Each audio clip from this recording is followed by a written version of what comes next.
Assalomu alaykum butun dunyodagi barliq aziz qarindoshlar. Hammalarninki bugungi kuni xayrli bo'lsin. Dunyo Uyg'ur qurultiyi to'r televiziyasining Uyg'ur ovozi suhbat programmasiga xush keldinglar. Men programma riyosatchisi Baxtiyor Umar. Aziz ko'ruvchilarimizning suhbatni ko'rish jarayonida qanlimizga a'zo bo'lishni va hambarlishni unutib qolmasligini umid qilamiz. Bugungi aziz mehmonimiz Dünya Uyghur Qurultayınınki oliy maslahatchisi, Uyg'ur Project Fondininki direktori, shundaqla NASA'da xizmat qilayotgan bizning hurmatli hokimiz Uyg'ur olimi Erkin Sidiq apandi bilan bo'ladi. Suhbatimizningki mazmuni o'sha Dünya Uyg'ur Qurultayınınki 20 yillik faoliyatida asldagi Tibet surgundi hukumati prezidenti doktor Lobi Sansangayninki 2024 yıl 4 mayda Myonxinda bergan surgun hukumat qanday bo'lish kerak degan o'sha doklati to'g'risida bir suhbat olib boramiz. Hurmatli Erkin Sidiq apandi, suhbatimizga xush keldingiz. Hoş buldum. Beni bu fırsatın berdiğinize çok rahmet. Sizga ko'pdan ko'p rahmat. Vaqt munosabati bilan suhbatimizni boshlayveraylik. Hamda Uyg'urlarda burundan shu Tibetler bilan Uyg'urlarni bo'libmi da'vo jihatda selishtiradigan Tibetlarniki qanday darajada shu da'voda olg'a ilgirlaganligi to'g'riliq Uyg'urlarning aql qilayotganligi to'g'riliq o'xshash bo'lmagan selishtirishlar mavjud. Lekin ikki millatning davosini mayli davlat nuqtasidan bo'lsin yoki millat nuqtasidan bo'lsin buni bevosita selishtirish to'g'ri bo'lmaydi. Lekin siz shu ikki davodagi o'xshashliklar va farqlar qanday? Uyg'ur davosi qaysi jihatlarda ilgarilayotdi hozir? Bu to'g'risida bir rasmiy doklad to'g'riliq suhbatni boshlashdan burun bu to'g'risida bir tushuncha bergan bo'lsangiz rahmat. Buludu. Hakikaten bu siz degandek Uygurlarniki beşik kelgan facia bilan Tibetlarniki beşik kelgan facia biraz o'xshab ketadi. Bu jihat biraz o'xshashligimiz bor. Lekin shu chet elda ilib borayotgan kurashlar bu jihatlarda biraz farqlar cho'ng. Qanday farq bor deganda Dalai Lama 1959 yilları Tibetdan chet elga chiqayotgan vaqtida Tibet hükümetini üzülen bilip çıkarken, mayli adam gücü olsun yoki maddi gücü olsun, bir hükümetni asasen bir hükümetni üzülen bilip elip çıkarken, bu hükümet çetine çıkandan keyin bir sürgün hükümet bulup, o'ziniki işlerini devam ettirib kelyapti hozir kadar. Hozir yaqinda onun ismini biraz o'zgartiribdi, sürgün hükümet demaydi ekan, Tibet merkezi hükümeti deb ataydi ekan, Tibet Central Administration deb ataydi ekan hozir, sürgün hükümet deb atamaydi ekan. Lobsang ökenki dokladda siyasette bu doğruluğuma biraz düşünce verdi. Nimşin bunda boğalığı doğruluk. Yani Uygurlar olsa burun biz böyle çetelge çıkanda aynı vaxtlarda bizimki ustazlarımız Ecayip Eliftikin Mehmet Mehmet Buğra katarlı ustazlarımız sırt çıkan vaxtada onda bir hükümetin bilip çıkan emez. Meli adam küçük olsun, mayli maddi kuch olsun intayin aciz o'chog'da chet elga chiqqandan keyin kurashlarni davomlashtirib Uyg'ur davosi tadrijiy oldi taraqqiy qilib dastlabda Sharq Turkiston Milliy Qurultiyi, Uyg'ur yoshlar qurultiyi qator narsalar qurilib, keyin bu ikkisini birlashtirib Uyg'ur Dunyo Qurultiyi vujudga kelib degandek ish yapmadi. Endi yaqinqi shu o'tib ketgan 5-10 yilning ichida ishidagi ilgirlash bu jihatlardagi ahvollarni kuzatsak Uyg'urlarniki bosgan qadami intayin tez zo'r bo'ldi. Buni hammamiz ko'rib turibmiz. Hozirmi Tibetniki bir muntazam bir hukumat qurilmasi bor. Hindistonda o'ltirganligandi. Ularniki bir binosi, lekin bularniki Tibet merkezi hukumatiniki qurilmasi Amerika hükümetiga o'xshash. Mesela oniki 3 cho'ng tarmog'i bor. Oniki adliya, nima qonun chiqarish, anikin nima ma'muriy qismni iborat 3 cho'ng qismi bor. Onun ichida nurg'un odamlar bor, bularning iqtisodimi ko'p.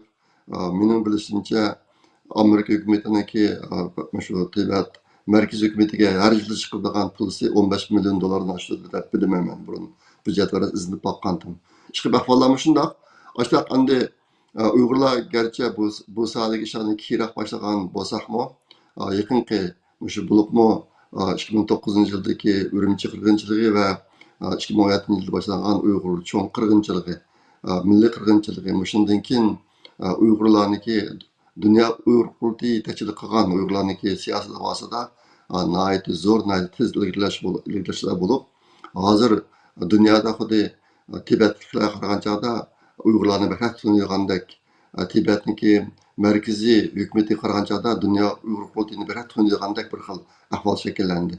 Bu hammamizin nayet hoşagap qiladi. Umumiy bir tushuncha berayotganingizga ko'pdan ko'p rahmat.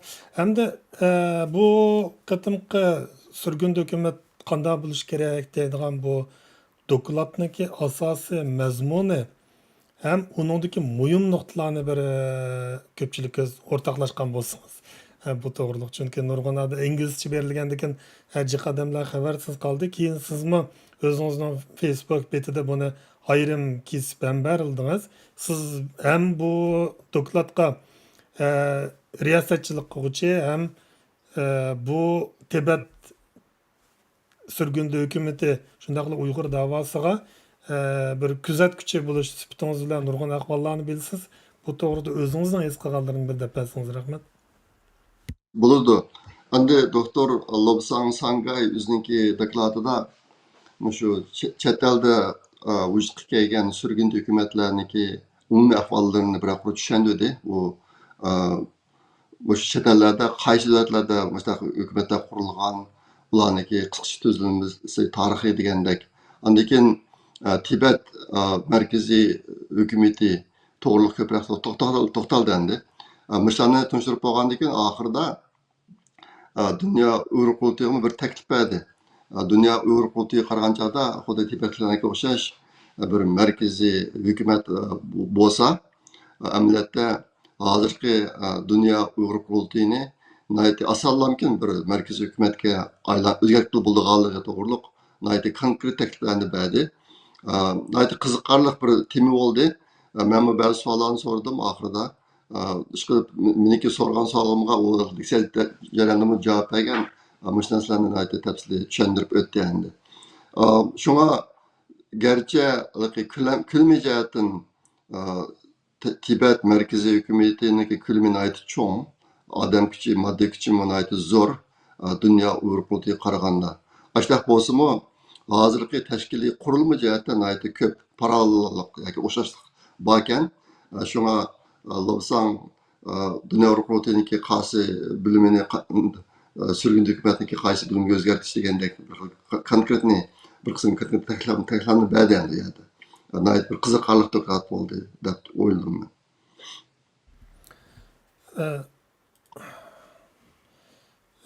Ko'p rahmat.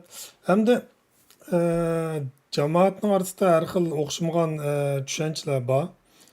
Uyg'ur davosini Tibetlar bilan selishtiradigan. Ya'ni Dunyo Uyg'ur qurultayi hozir Uyg'ur davosidagi vakillik bir organ yoki tashkilot shaklida menyapti. Tibetlarning bo'lsa surgundagi hukumat hozir markaziy hukumat deb o'zgartibdi dedingiz. Hamda bu Tibetlar bo'lsin, Uyg'urlar bo'lsin hozir davoni bo'libmi Tibetlar o to'xtamay o'zgartib liniyasini o'xshamagan shakllarda aytmayapti. Masalan, burunqi o'ttir yo'lni tutish. U o'ttir yo'lni tutishmi hozir o'zgaribdi Tibetlarda. Masalan, surgundagi hukumat nima? Markaziy hukumat deb almashtiribdi. Ham bunday bir sharoitda Uyg'urlar o'ziniki buningdan keyingi davosida masalan ba'zilar deydi surgunda hukumat qilish kerak, ba'zilar parlament qurilishi kerak deb. Sizningcha qanday bir bu to'g'risida tushunchalaringiz bor? Buni o'rtoqlashgan bo'lsangiz. Men shu yaqinqi 15-20 yilning mobaynidagi Uyg'ur davosini kuzatish jarayonida o'zim 2018 yilda Dunyo Uyg'ur kurultayiga maslahatchi bo'ldim. Ondan burun gerçi bir resmi vazife almagan bolsamı Dünya Uyg'ur qurultayini izchil kuzatib kelgan chet eldagi siyosiy ahvolning ahvollarini. Shu chog'dami o'zimning ko'nglida shu bir parlamentniki shaklda kerak bir narsa bo'lgan bo'lsa, asosiy maqsad chet eldagi Uyg'urlarniki hammasiniki bir umumiy vakilligini qo'lga keltirsak degan orzular bo'lgan. Konkret ahvollarni o'qimasammi bak. Keyin bu qitim bu Lobsang'dagi dokladni anladim. Andagi bu o'tirib qo'ygan tahdidlarga to'g'ri qilib o'ylandim. Mana qilib beqib endi Uyg'urlarmi bir markaziy hukumat qurishni o'ziniki bir nishoni, yaqinqi qisqa muddatlik nishoni qilib bekitib, mush sohada hozirdan boshlab bir qism ishlarni olib borsa bo'ladi ekan deb o'yladim. Lekin hozir darhol buni Dünya Uyg'ur qurultayini bir Sharq Turkiston markaziy hukumat degandek narsalarga o'zgartirish zarurmi deganda menimcha zarur emas. Nimishqa deganda hozir chet elda Uyg'urlarning siyosiy davosini unumli elib berishda qandaqdir bu Uyg'urlarniki chet eldagi siyosiy qurilmasi Dünya Uyg'ur qurultayi masalanga bu qandaqdir bir putukasham bo'layotgan ish yo'q hozir. Unda ish yo'q. Dünya Uyg'ur qurultayi qig'il bo'ladigan ishlarniki asosan hammasini qilib meng'otadi hozir. Ashta bu boshqa yaqinda Dünya Uyg'ur qurultayi qo'lga keltirayotgan natijalarni pek zo'r bo'layotadi. Meniki Tibet hukumatidan hozir biz darhol qabul qilsak bo'ldi ekan deb o'ylagan bir narsa ularniki umumiy saylam mexanizmi. Buni pek yaxshi ko'rdim. Masalanga Tibetliklarniki billat tashlash huquqiga erishishniki ikki sharti bor ekan. Uniki birisi Tibetlik bo'lish, ikkinchisi $5 pul topshirish. Har qatim shu Tibet markaziy hukumatidagi xodimlarni, rahbarlarni saylagan vaqtida bular bir umumiy saylam yapar ekan. Uni saylamni rasmiy fizikalik degan chog'da Tibetlar bor rayonlarning hammasida, hamma yerlarda bilet yig'adigan mexanizmni qurib, ashada kishilarning biletini yig'ib fizikalik biletni, qog'ozni uni sanab shu orqali saylam yapar ekan. Bu narsani ko'p yaxshi ko'rdim men. Bu narsa men burun o'ylagan parlament tuzamda oshta qilish orqali Dünya Uyg'ur qurultayiniki chet eldagi barliq Uyg'urlarga vakillik qiladigan vakillik salohiyatini kuchlantirish mush sohadagi ishlarga yetkazildi ekan bunda.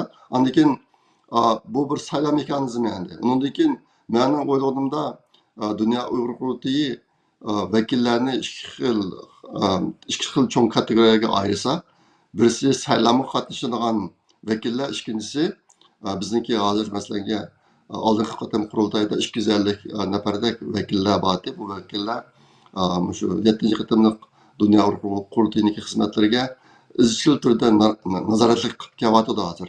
Hani keyingi qurultayda 8-chi qurultayda 157 mening ismini qilishcha vakil bo'lishni qaror qildi. Bu vakillarmi Dünya Uyg'ur qurultayiniki xizmatlarini nazorat qilib mamudi endi.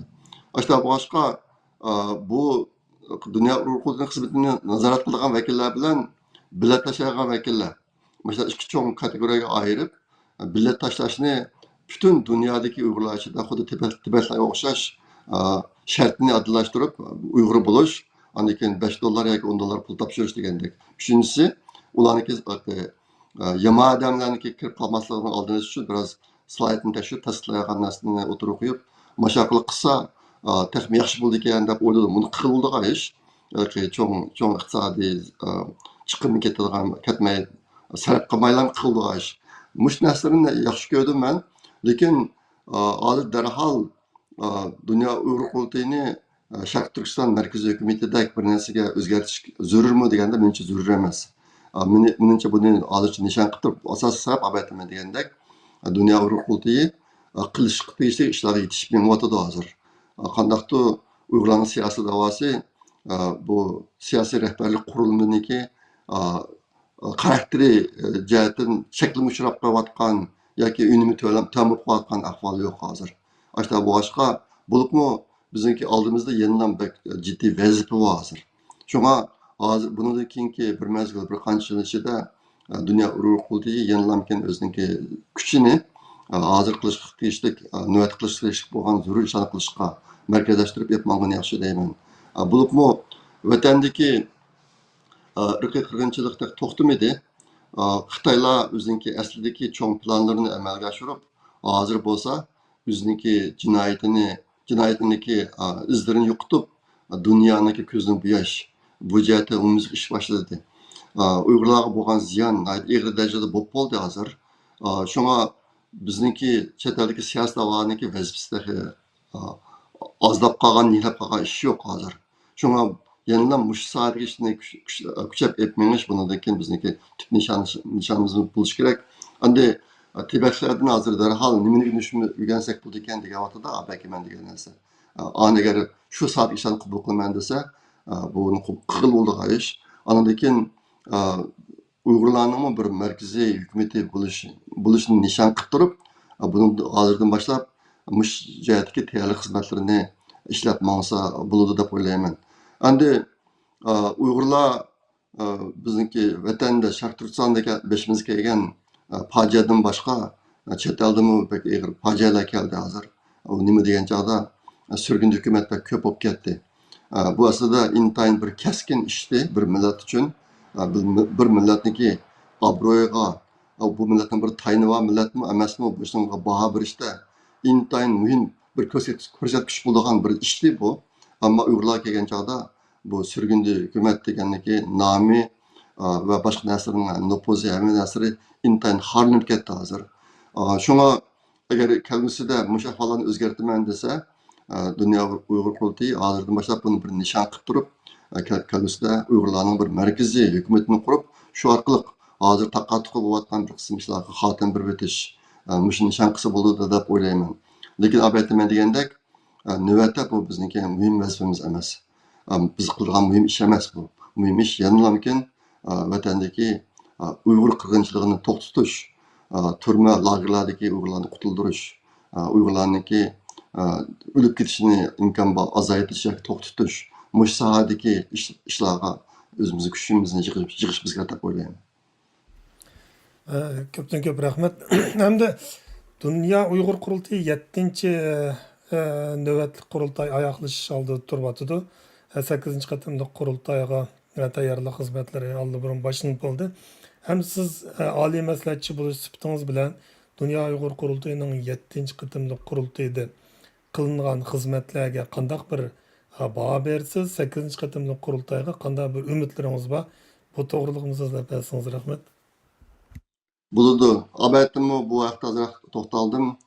7-chi navbatlik Dünya Uyghur Qurultayiniki qo'lga keltirgan natijalari pek zo'r bo'ldi. Bo'libmi hozir Dünya Uyghur Qurultayimi qonuniy yo'l bilan Uyg'urlarning manfaatini qo'g'dash bu sohalarda muhim qadamlarni boshladi. Masalan, Uyg'ur sudi u bir muvaffaqiyatga oxirlashdi. Hozir Argentinaga yana bir Xi Jinping sunilgan arz bor. Shu nechkinchida nimada shu bilgiyadi bu deyman. Yana bir sud majlis ekan, xalq sudidan birisi shunday. Undan boshqa Kanadadagi doktor Michael qatorliq bir tadqiqot guruhi Sharq Turkiston beslangan zamanda shuni isbotlaydigan materiallarni to'plash jihatlarida muhim qadamlarni bosdi.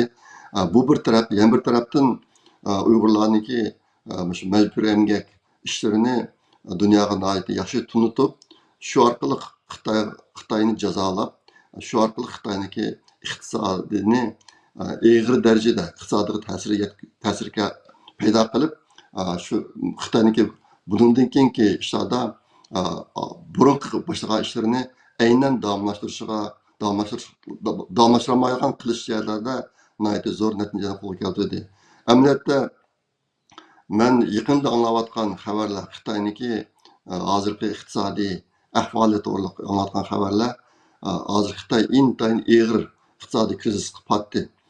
Mushtaq bo'lib qilishida Uyg'urlarniki majburiy emgakka silinganligidan iborat mush paketni dunyoga tunutib, dunyodagi Amerika va Yevropadagi ellarda bir qism qonunlarni vujudga keltirib, shu orqali Xitoyniki majburiy emgak Uyg'urlarni majburiy emgak ishchilar qilib ishlatayotgan shirkatlarni jazolash ishlarini yo'lga qo'yib, shu orqali Xitoyniki iqtisodini nacharlashishga elib borgan ahvol bir cho'ng natija bu. Buningki yolg'iz qandaqda Uyg'urlar uchun emas, butun dunyo uchun qiymati zo'r deb o'ylayman. Herhalde shuniki unum bo'lyotidi hozir. Men yaqinda anglayotgan xabarlarda hozir Xitoyniki iqtisodiy intayin nachar ahvolga qarab ketyotidi. Shu bir qancha yil ichida Xitoyda bir cho'ng ishlar yuz berishi mumkin degan farazlar o'tirib chiqyotidi. Buniki hozirgi alomatlari bek ko'p hozir. Xitoy masalanga shu oldingi 2-3 kun ichida chiqayotgan farmonlarda Shi Jinping yaqinda bir yerda Xitoy iqtisodini harbiy holat iqtisodi bo'yicha boshqarish shuni yo'l qo'yish ne o'tirib qo'yganligini gapi bor. U rasmiy isbotlanmadi, lekin shu bir yerda deganligi hozir nurg'un cho'chak qilib tarqalyotdi. Bu nima degan chog'da Xitoyniki yerlik hukumatlarning puli qolmay hozir zodi hech qanday bir ishni qilolmas bo'lib qilib yuqoridan buyruq tushirsa-mu yerlik tuandikilar uni qarshi ko'rsatmaslik yoki ish qilmaslik ikkisini tanlamaydi lekin ish qilmay yetib olgan ahvol endi eg'ilishyapti hozir. Agar mushtaq bo'laversa Xitoyniki hozirgi kompartiya hokimiyatiniki o'li tavrashi mumkin. Bu jihatda tiz o'zgarish bo'lyapti hozir. Shunga agar mushtaq bir ish bo'lib qolsa Uyg'urlarga bir cho'ng fursat keladi.